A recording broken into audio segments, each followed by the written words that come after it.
Kembali di Sapa Indonesia Malam, Saudara. KUHP baru mengatur setiap orang yang akan mengadakan demonstrasi atau pawai harus memberitahukan kepada polisi. Wakil Menteri Hukum, Edward Omar Syarif Hiarie atau Edi Hiarie menjelaskan pemberitahuan ke polisi diwajibkan karena petugas harus mengatur lalu lintas agar tidak mengganggu pengguna jalan lain. Edi menegaskan demonstrasi atau pawai tidak perlu izin dari polisi, namun cukup surat pemberitahuan. Menurut Edi, demonstrasi berpotensi membuat kemacetan karena itu polisi harus mengetahui lokasi atau jalan yang akan digunakan untuk aksi. Edi menekankan pasal 256 di KUHP baru ini tidak menghambat atau melarang orang lain berdemonstrasi, namun hanya untuk mengatur khususnya lalu lintas di lokasi demonstrasi.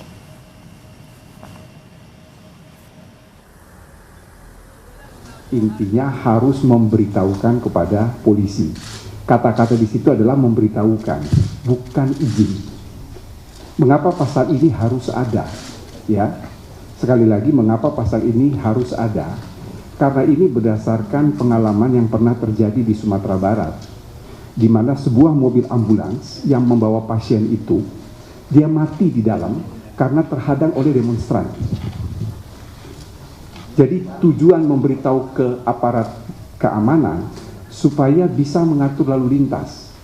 Demonstrasi kita menjamin kebebasan berbicara, tetapi kita harus ingat juga bahwa ada hak dari pengguna jalan. Demonstrasi itu pawai pasti akan membuat kemacetan lalu lintas. Mengapa harus diberitahukan kepada pihak yang berwajib? Tugas pihak yang berwajib itu bukan melarang dilakukan demonstrasi, tetapi pihak berwajib itu dalam hal ini adalah polisi untuk mengatur lalu lintas. Dalam penjelasannya kemarin, Edi juga menyebut jika suatu demo terjadi kerusuhan dan penanggung jawab sudah memberitahu pihak kepolisian, maka tidak ada jerat pidana. Jika tidak ada pemberitahuan dan tidak terjadi kerusuhan, penanggung jawab demo juga tidak bisa dijerat pidana. Kalau saudara-saudara perhatikan pasal 256 itu, kalau saya penanggung jawab demonstrasi, saya memberitahu kepada polisi, timbul keonaran dari demonstrasi itu, saya tidak bisa dijerat pidana karena saya sudah memberitahu. Kalau saya tidak memberitahu, tidak terjadi kerusuhan, juga tidak bisa dijerat. Jadi pasal itu bahasanya itu adalah diimplikasi, jika dan hanya jika. Kewajiban pemberitahuan demo ke polisi diatur di KUHP pasal 256. Setiap orang yang tanpa pemberitahuan terlebih dahulu kepada yang berwenang mengadakan pawai, unjuk rasa atau demonstrasi di jalan umum atau tempat umum yang mengakibatkan terganggunya kepentingan umum, lalu menimbulkan keonaran atau huru-hara dalam masyarakat, dipidana dengan pidana penjara paling lama 6 bulan atau pidana denda paling banyak kategori 2.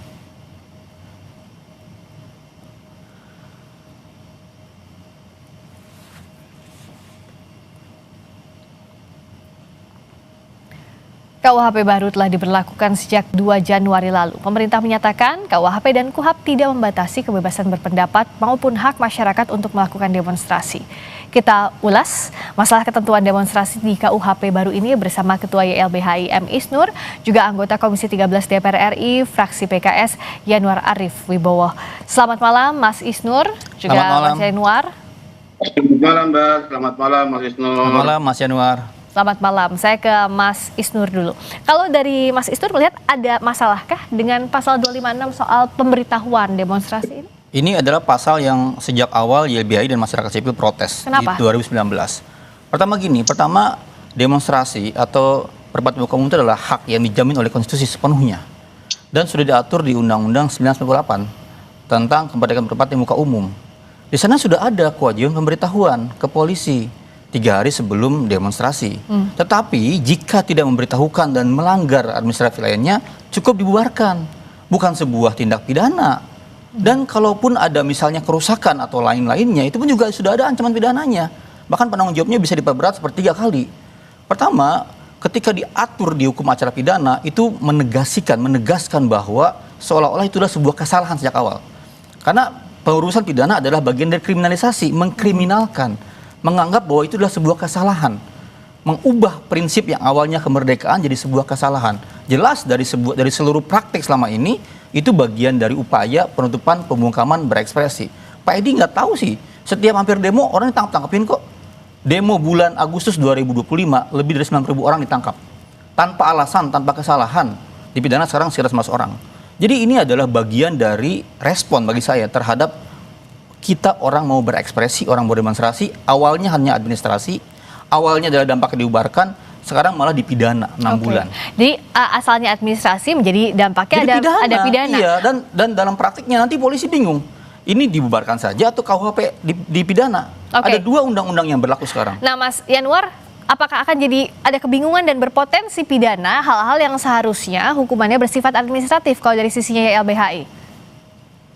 Ya, jadi sebenarnya begini ya, kalau kita membaca pasal 256 ini, saya melihatnya ini adalah penyempurnaan.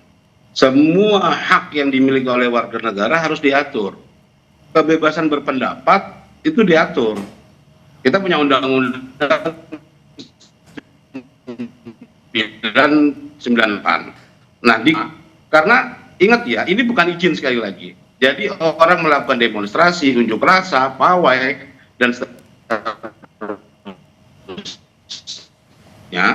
itu hanya persyaratkan memberitahu. Nah, kenapa harus ada pemberitahuan? Karena disitulah pentingnya negara kita ini, ya aparatur ini menjaga kebebasan berpendapat itu. Karena ada orang lain, ada kepentingan lain yang juga harus dijaga oleh aparatur. Dengan pemberitahuan, maka pihak pengamanan, kepolisian, aparatur itu bisa mengamankan jalannya unjuk rasa, memberikan rasa yang aman juga kepada pihak yang tidak terlibat di dalam unjuk rasa.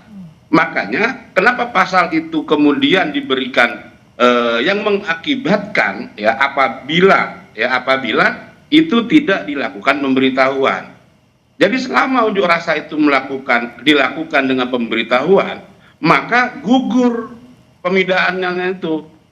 Karena itu sudah menjadi ranah kepolisian untuk mengantisipasi, melakukan pengamanan terhadap unjuk rasa, demonstrasi dan seterusnya.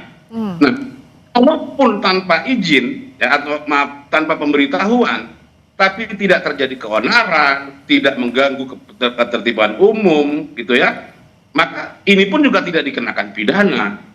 Jadi ini ada aspek kausalitasnya di situ di dalam pasal 256 ini. Jadi membacanya tentu kita tidak bisa sepotong-sepotong. Ini menjaga semua hak, baik yang melakukan unjuk rasa atau melakukan kebebasan berekspresi dan berpendapat di muka umum, pun masyarakat kita yang misalnya tidak terlibat di dalam unjuk rasa itu harus dijaga semuanya. Oke, nah kalau tadi ada pemberitahuan tidak terjadi apa-apa ya nggak masalah, atau tidak ada pemberitahuan kalau tidak ada keonaran tidak masalah, apa Kewajiban yang pemberitahuan sudah diatur di Undang-Undang 98. Seperti yang tadi Anda bahkan sampaikan. detail pengaturannya berapa problemnya hari. apa kalau ini diatur kembali di KUHP? Di sini ancamannya pidana. Kalau di sana ancamannya dibubarkan saja. Meskipun ada keonaran tadi. Persis, makanya kalau di Undang-Undang 98 lebih jelas lagi di manakah boleh dan tidak boleh demo. Ada titik-titik di mana tidak boleh demo. Misalnya di rumah sakit itu nggak boleh di demo karena titik di mana pelayanan publik. Lebih jelas lagi di sini misalnya ada kalimat tidak pemberitahuan kepada yang berwenang. Kata siapa ini ke polisi?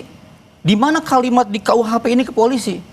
Apakah pakai tafsir Undang-Undang 98? Nggak bisa. KUHP harus menjelaskan secara jelas kepada siapa lapornya. Kalau saya bisa tafsirkan di sini, yang berwenang siapa? Yang berwenang siapa aja? Ke RT saya lapor ke RT, saya lapor ke RW. Justru KUHP menimbulkan ketidakjelasan baru.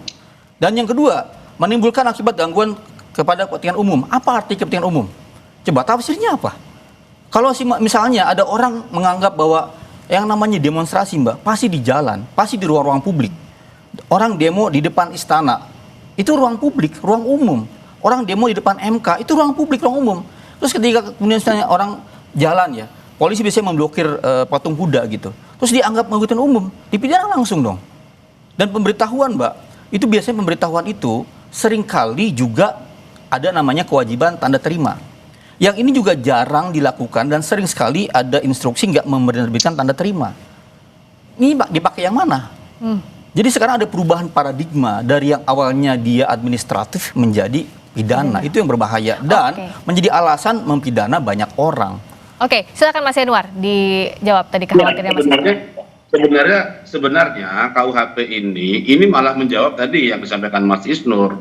Selama itu ada pemberitahuan, itu sudah menjadi ranah kepolisian. Tidak ada pemidanaan di situ.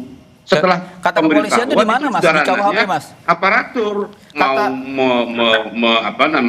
memblokir jalan, mengamankan jalannya unjuk rasa dan seterusnya. Itulah kepentingannya, sehingga orang-orang yang tidak terlibat di dalam unjuk rasa itu pun itu harus dijaga kepentingannya. Nah, poinnya itu di situ. Jangan kemudian kebebasan kita menyampaikan pendapat itu juga mengabaikan kepentingan yang lain. Ya, soal demonstrasi kemudian berujung kepada kerusuhan misalnya, selama itu sudah ada pemberitahuan, itu sudah ada delik pidananya, itu sudah menjadi tanggung jawab pengamanan. Selama gitu ini polisi sudah bisa mengamankan.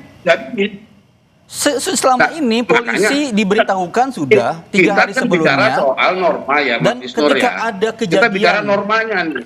Sudah ada normanya di undang-undang. Terjadi ya tindakan yang di luar norma, ini bermasalah. Ya, kita bisa tuntut kepolisian. Kenapa melakukan penangkapan terhadap aktivis misalnya? Kenapa melakukan penangkapan terhadap demonstran misalnya? Itu pelanggaran. Gitu loh. Di Undang-Undang 98 itu normanya sudah ada kewajiban pemberitahuan.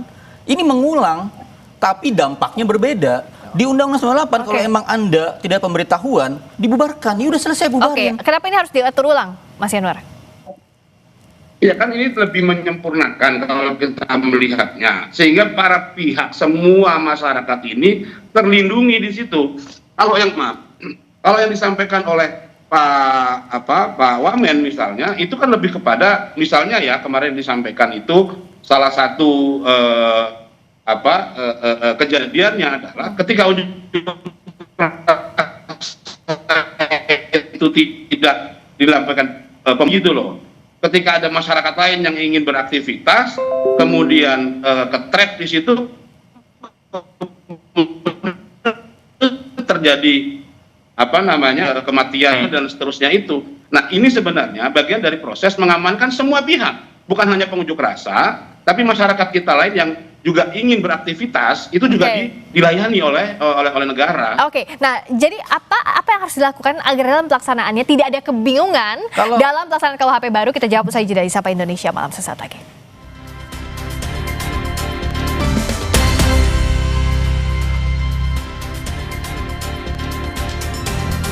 Masih di Sapa Indonesia Malam, Saudara. Masih bersama Ketua YLBHI M. Isnur dan anggota Komisi 13 DPR RI fraksi PKS Yanuar Arif Wibowo. Mas Isnur, biar nggak ada kegambangan dalam pelaksanaan KUHP-nya, apa sih menurut Anda yang harus dilakukan? Gini Mbak, Indonesia itu sekarang dalam banyak laporan dan diakui sendiri oleh pemerintah dan juga oleh banyak researcher ya, dalam keadaan demokrasinya hancur lebur. Karena ruang ekspresi, ruang kebebasan sipil itu benar-benar dibungkam. Semua temuan Mbak, temuannya World Justice Project, temuannya Indeks Demokrasi, temuannya banyak sekali. Temuannya akademisi, banyak sekali laporannya. Salah satunya adalah bagaimana selama ini represif dalam menangani demonstrasi terjadi dilakukan. 2019 saat demo menolak KUHP waktu itu lebih dari 4.000 ditangkap. 2020 saat menolak Undang-Undang Cipta Kerja, 6.000 lebih ditangkap. Agustus kemarin lebih dari 9.000 ditangkap. Dan tanpa kesalahan.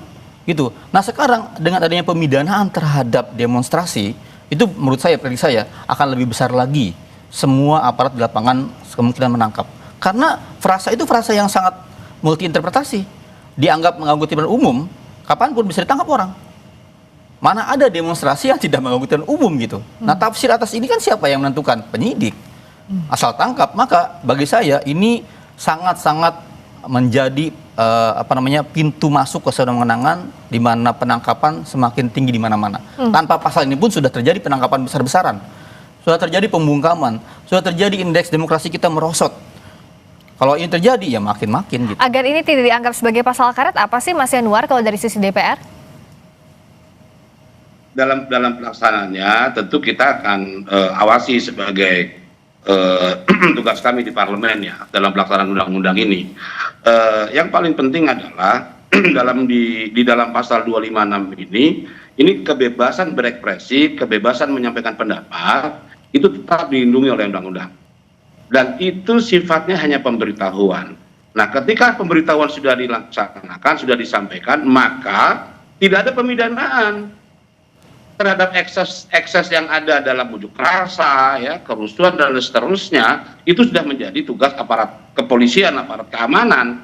Nah, yang menjadi soal adalah pelaksanaannya nanti seperti apa, ya. Tentu kepolisian harus juga berbenah dalam hal ini, lebih humanis, ya, dalam menangani unjuk rasa, lebih mendekatkan pendekatan yang persuasif, gitu ya. Tentu masukan-masukan tadi Mas Isnur, ya, terhadap kejadian-kejadian kemarin ini akan jadi pijakan buat kami di parlemen tentunya untuk melakukan pengawasan kepada aparatur kepolisian, penegak hukum terhadap pengamanan demonstrasi. Mas Yanuar, bisa nggak? Yang paling penting adalah kita nggak usah khawatir bahwa Gini, Mas Yanuar, bisa nggak sekarang menghentikan, tetap dijaga oleh undang-undang? Nggak, sekarang bisa nggak menghentikan pemidanaan terhadap Del Pedro, Laras Faisati, teman-teman yang sekarang sedang berproses itu? Aktivis yang kemudian bersuara kritis di sosial media, menyerukan demo, terus ditangkap-tangkap dan berpidana. Kalau emang pembuktian mau mengawasi, sekarang bisa nggak membantu bebasin orang itu? Seperti teman-teman bebasin Tom Lembong, Hasto, dan kawan-kawan yang lain, yang karena desakan dan amnesti dibebaskan. Bisa nggak aktivis bebasin sekarang? Karena kesalahan pemidanaan hari ini. Itu contoh aja yang sekarang sedang berjalan. Oke, Mas Yanuar, silakan jawab. Ya, jadi kalau terkait dengan apa yang dilakukan oleh kepolisian, tentu ada mekanisme pengawasan di kita, ya.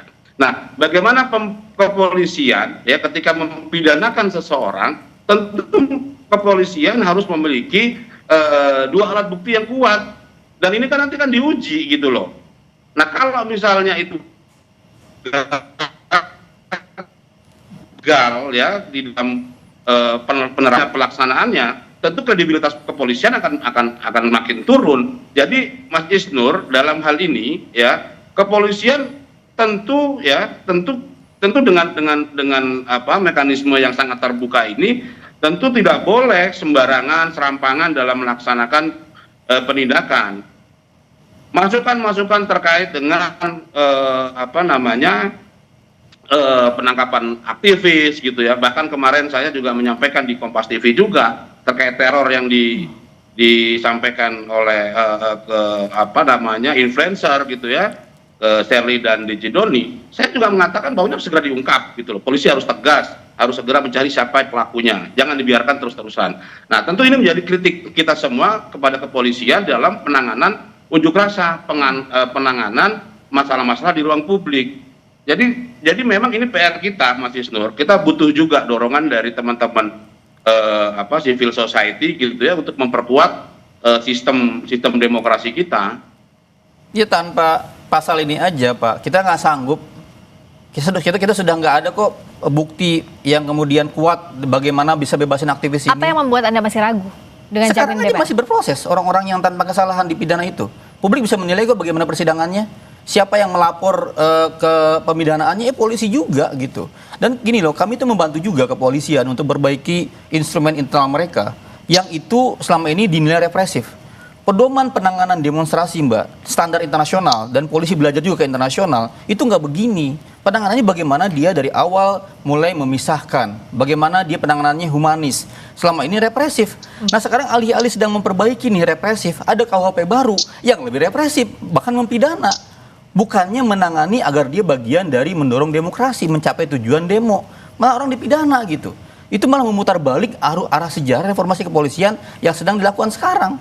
Nah, pada praktiknya ini kan masih diragukan, Mas Yanuar. Nah, dari DPR seperti apa pengawasannya? Karena kan seringkali kasus ini terjadi setelah ditangkap dulu, apakah evaluasi itu masih bisa berjalan? Bukan evaluasi yang berjalan pada saat proses itu misalnya demonstrasi dilakukan. Nah, mekanisme pengawasan teknisnya seperti apa sih, Mas Yanuar, yang ada di bayang DPR? Ya, tentu ini di teman-teman di Komisi 3 ya, sebagai mitra Polri. Nah, di dalam penanganan unjuk rasa atau demonstrasi, gitu ya, memang pendekatan yang humanis itu yang kita inginkan, bukan represif yang selama ini kita rasakan. Nah, ini tentu, gitu ya, menjadi catatan penting, apalagi dengan KUHP yang baru ini pendekatannya human, sangat holistik, gitu ya. Semua aparat penegak hukum dengan KUHP yang baru ini tentu harus merubah pola pikir, merubah sikap mental, bahwa penegakan hukum kita dengan Undang-Undang KUHP dan KUHAP yang baru ini tentu berbeda sekali. Baik mulai dari polisi, jaksa, hakim, lawyer, bahkan IMIPAS gitu ya, pasca putusan, ini semuanya akan berubah. Oke. Nah, jadi apa yang kalau mindset kita terhadap hukum pidana kita ini memang di undang-undang yang baru ini harus berubah. Oke. Nah, mindsetnya harus berubah. Singkat saja, apa jadi yang harus dilakukan dalam praktiknya, Mas Isnur? Yang adalah pasal ini segera dibatalkan. Ya, Presiden dan DPR kalau pengen menjamin kebebasan berekspresi berpendapat umum, dihapuskan, dibatalkan. Kalau enggak, ya bisa MK yang batalin. Tapi ini juga saya ingin mengkritik Pak Wamen dan juga Pak Yanuar ya. 2022 saya debat panjang dengan Pak Wamen soal pasal ini. Dia bilang ini nggak ada soal lapor ke polisi karena pasalnya bunyinya kepada yang berwenang. Kenapa sekarang disebut kepada polisi? Dari mana kata berwenang menjadi kata polisi? Itu sendiri bagi saya pembelokan informasi di forum-forum yang harusnya clear menyebut pasal. Pasal pidana itu Mbak nggak boleh ditafsirkan semena-mena, Mbak. Baik. Itu hanya berwenang ya siapa saja berwenang. Nah ini harus dijelaskan. Silakan Mas Yanuar, apa yang harus dilakukan dalam praktiknya agar tidak ada dispute? Gimana maaf Pak, bisa diulangnya? Iya, tadi kan Mas Isnur masih mengkhawatirkan pasal ini saat diberlakukan. Apa yang harus dilakukan kalau dari sisi DPR? Singkat saja. Ya tentu dengan fungsi pengawasan kami akan mengontrol bagaimana pihak kepolisian atau yang berwenang di dalam undang-undang itu di dalam penerapannya. Yang pasti bahwa pasal itu menjamin kebebasan berekspresi, menjamin kebebasan melaksanakan demonstrasi, berpendapat di muka umum, dan pemerintah negara ini wajib untuk memberikan ruang itu, mengamankan bukan hanya yang melaksanakan demonstrasi, tapi seluruh masyarakat yang terlibat, seluruh masyarakat yang tidak terlibat pun dalam proses itu juga harus dilindungi begitu. Nah, kepentingannya kan di situ. Semua pihak ya, baik yang berunjuk rasa, yang tidak berunjuk rasa, yang punya kepentingan dengan isu tertentu atau yang tidak punya kepentingan dengan isu tertentu, ini semua harus dilindungi, harus dijaga. Poinnya di situ, Pak. Baik. Dan sosialisasinya pun tidak hanya untuk masyarakat, tapi untuk penegak hukum harus betul-betul agar clear, tidak ada perbedaan pendapat pada saat pelaksanaannya. Terima kasih, Mas Isnur. Para penegak hukum harus betul-betul merubah mindset sekarang ini. Terima kasih, Mas Yanuar. Pendekatan yang humanis, pendekatan yang lebih persuasif itu harus dikedepankan. Terima kasih Mas Yanuar. Terima kasih juga Mas Isnur sudah hadir di Sapa Indonesia Malam.